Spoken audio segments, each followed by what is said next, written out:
Bonjour à tous. Donc je vais vous expliquer en gros comment on procède pour l'enregistrement des factures d'achat. Donc on va commencer par une facture simple. Donc on travaille dans l'entreprise Leblanc. L'activité de l'entreprise, c'est de fabriquer des bonbons bio et d'acheter et de revendre des chocolats bio.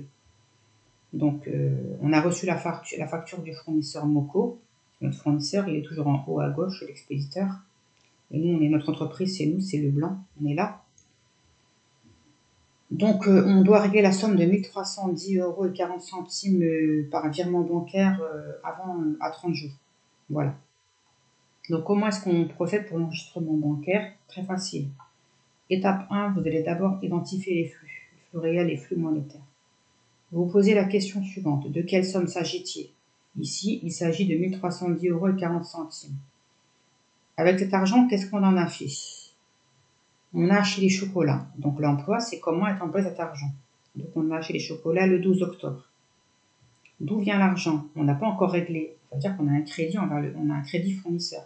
On a une dette envers le fournisseur Moco. On a 30 jours pour le régler. Donc ça veut dire que notre ressource ici, c'est un crédit. Donc, comment est-ce qu'on procède pour l'enregistrement comptable? On va faire intervenir 3 comptes. Le compte 607 000 qui correspond à l'achat de marchandises, puisque les chocolats, on ne les fabrique pas, on les achète en l'état. En l'état, ça veut dire tel quel.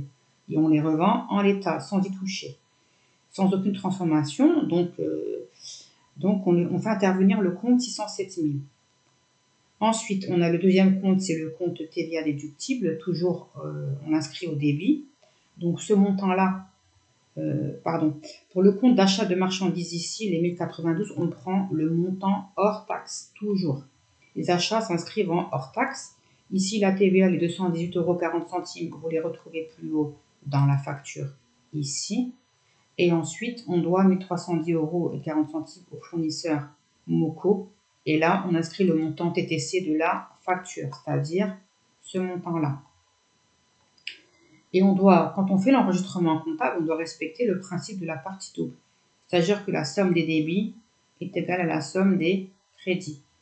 Et aussi, chaque opération intéresse au moins 2 comptes, le débit et le crédit. Et en fait, ici, l'emploi s'inscrit en débit, toujours, et la ressource s'inscrit au crédit. Il faut bien retenir. Ici, les emplois, c'est au débit. On a acheté des chocolats pour un montant de 1092 € hors taxe. OK. On déduit la TVA, toujours, quand on fait un achat. 218,40 € qu'on inscrit au débit. Et on doit 1 310,40 € au fournisseur. Donc ici, dans le compte achat hors taxe, il ne faut pas mettre du TTC. Parce que la somme, l'achat hors taxe plus la TVA, ça donne le montant TTC. Donc on sépare bien l'achat de la TVA. Voilà. Donc, pourquoi est-ce que la dette fournisseur, ça constitue une ressource? C'est peut-être une question que vous allez me poser. Parce qu'en fait, on a 30 jours pour le régler. Et pendant ces 30 jours, cet argent, il peut être profitable pour pouvoir faire d'autres achats. Donc, on a un crédit. Voilà. On réglera plus tard. Nous, entreprise Leblanc, on le réglera plus tard. Donc, la facture suivante, c'est exactement pareil. C'est le même principe, sauf que ici, on a une remise. Ici, on a obtenu une remise qui avait une promotion sur les chocolats. C'est la promotion du mois.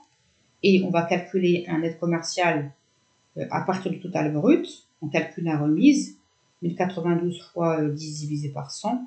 Et la différence entre les deux, 1092 moins 109, ça me donne le net commercial. Et c'est ce net commercial qu'on va enregistrer dans le compte 607 000 en compta.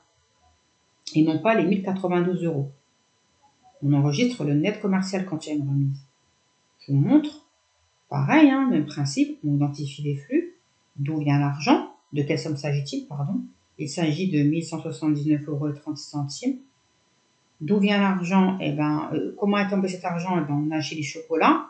Comment a été employé cet argent? Et d'où vient l'argent? C'est un crédit fournisseur. Ça veut dire qu'il nous permet, on achète, mais on ne règle pas maintenant.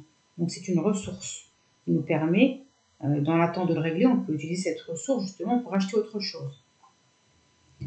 Et pareil, les emplois s'inscrivent au débit. Ici, je le mets. Et les ressources s'inscrivent au crédit. Ça veut dire que l'achat de chocolat doit être inscrit hors taxe, emploi, débit, ressources, crédit. Et ben on met ça, on enregistre. En plus, les charges, ça s'inscrit au débit. Hein. Les charges s'inscrivent au débit. On en a pour 982 €. Je vous ai mis un petit triangle en référence à la facture parce qu'on enregistre le net commercial. On ajoute la TVA qui figure sur la facture et le montant TTC arrive au fournisseur en bas de la facture, ici. Et la TVA, elle est là. Et on respecte la partie double. Somme des débits est égale à somme des crédits. Voilà. Donc on augmente la difficulté. Là, on n'avait qu'une réduction commerciale. Maintenant, il y a plusieurs réductions commerciales. Je prends cette facture. On a une première réduction commerciale avec une remise de 10%, offre promo du mois.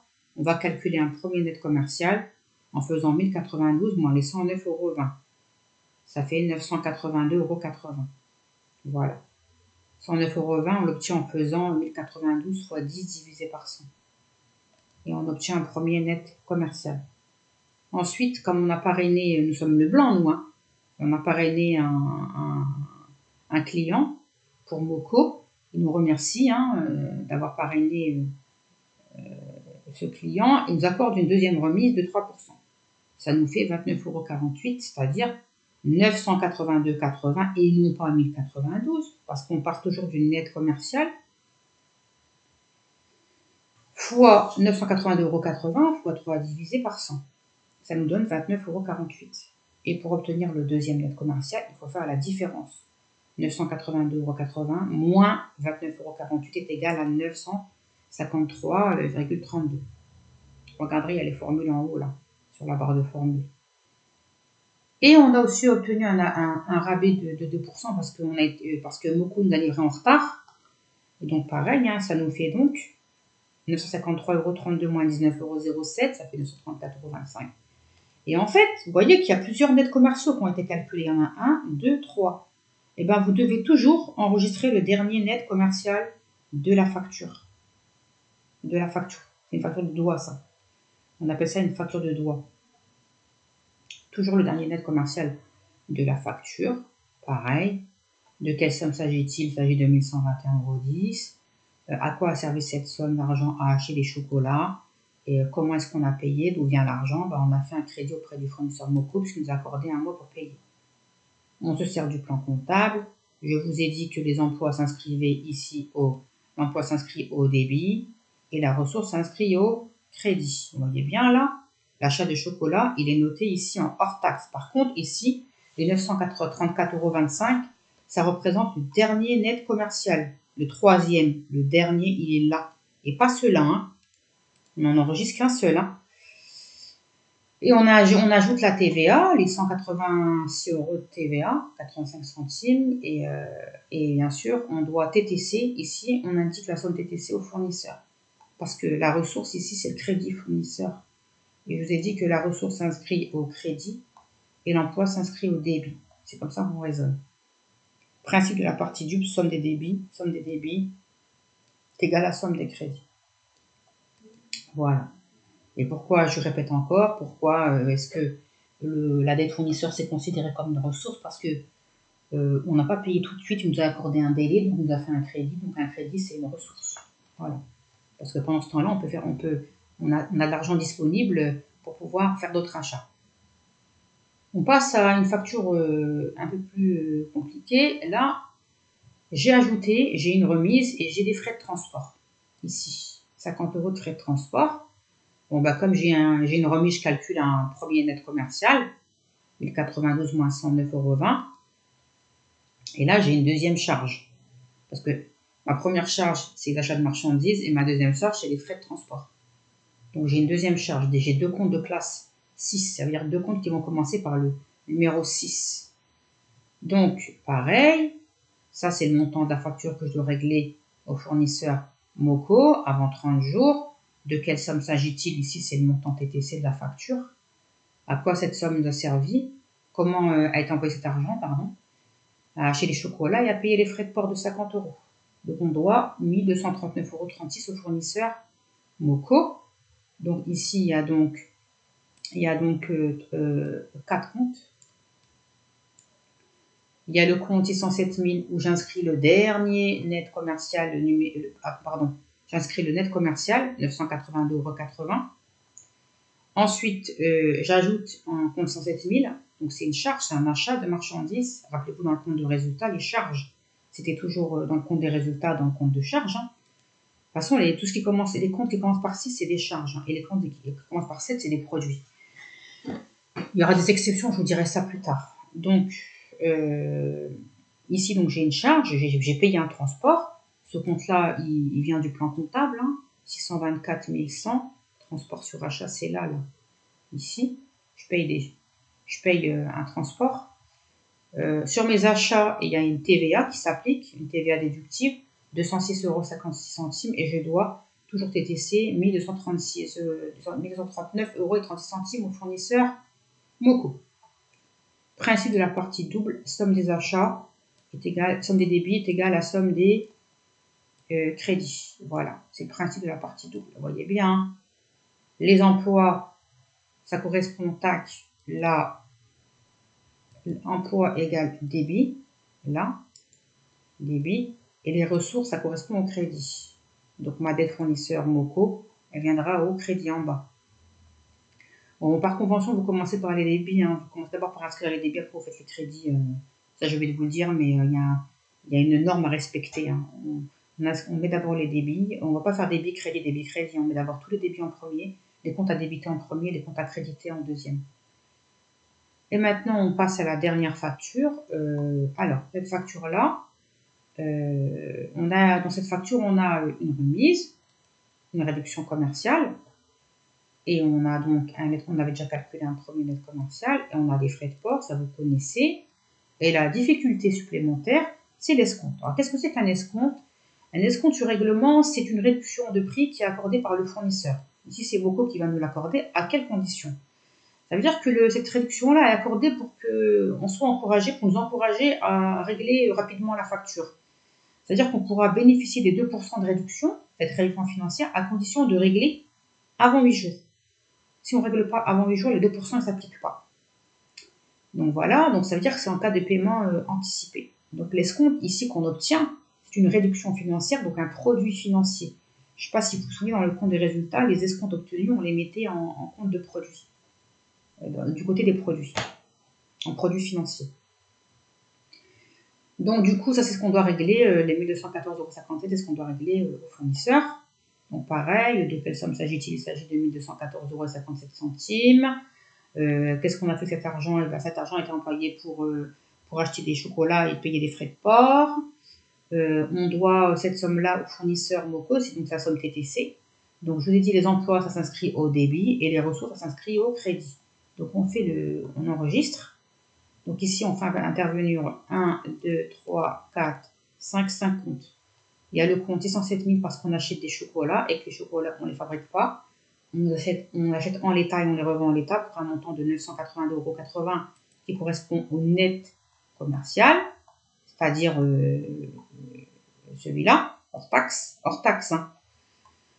Ensuite, on rajoute les frais de port, 50 €. On rajoute la TVA dessus, 202,43 €, la TVA déductible. On débite ces 3 comptes-là.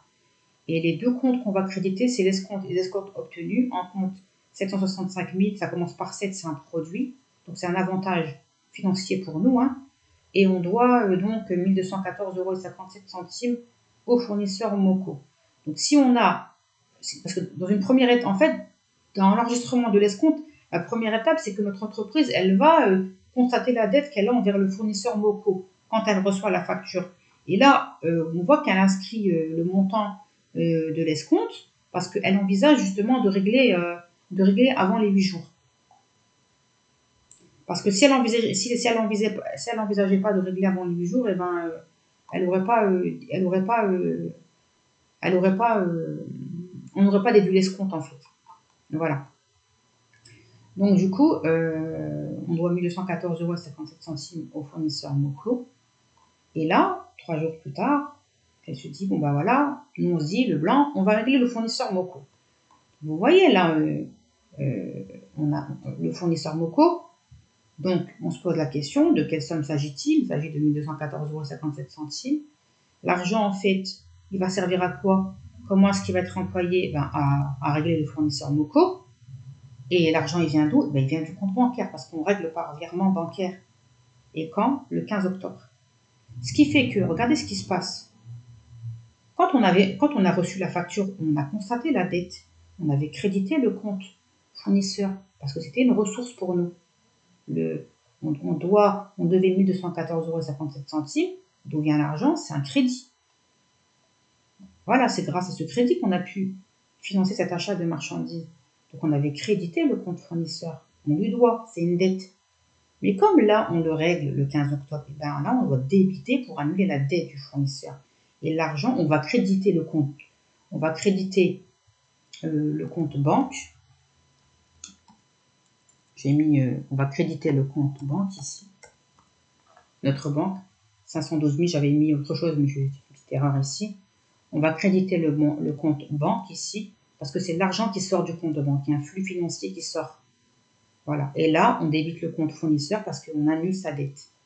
Et ici, l'argent sort du compte banque. On a réglé. Voilà. Et on règle 1214,57 €, c'est-à-dire en fait, cette somme-là, elle est 1214,57 €, puisque, et aussi celle-là, parce qu'on a déduit les 20,66 € de l'escompte. Par contre, si on n'avait pas réglé avant 8 jours, il aurait fallu régler 1214,57 € plus les 20,66 €. On n'aurait pas eu d'escompte. L'escompte de 2%, on ne l'aurait jamais eu.